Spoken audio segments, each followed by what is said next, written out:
میرے آقا علیہ الصلوۃ والسلام ایک بار جمعے کا خطبہ دے رہے تھے اور دوران خطبہ ایک شخص کھڑا ہو گیا.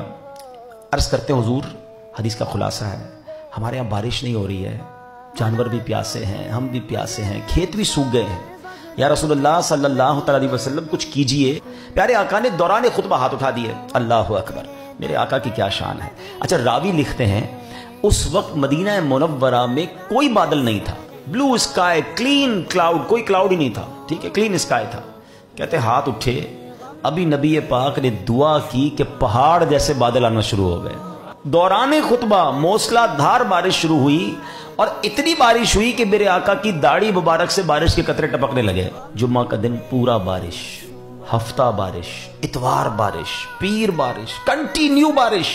اگلا جمعہ آ گیا، کہتے یا رسول اللہ کرم کیجئے، ہمارے مویشی ڈوب رہے ہیں، ہمارے کھیت ڈوب رہے ہیں، پانی پانی ہو گیا، اتنی بارش ہو گئی.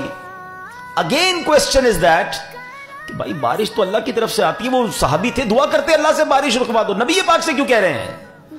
صحابہ جانتے تھے نہیں سنتا ہی نہیں مانگنے والا تیرا. اچھا، اب جو نبی پاک نے کمال کیا، ویسے میرے آقا کی تو شان ہی نرالی ہے، مگر اتھارٹی دیکھیں ہیں، دعا یہ ہوتی ہے کہ یا اللہ بارش روک دے، مگر نبی پاک نے نرالی دعا کی.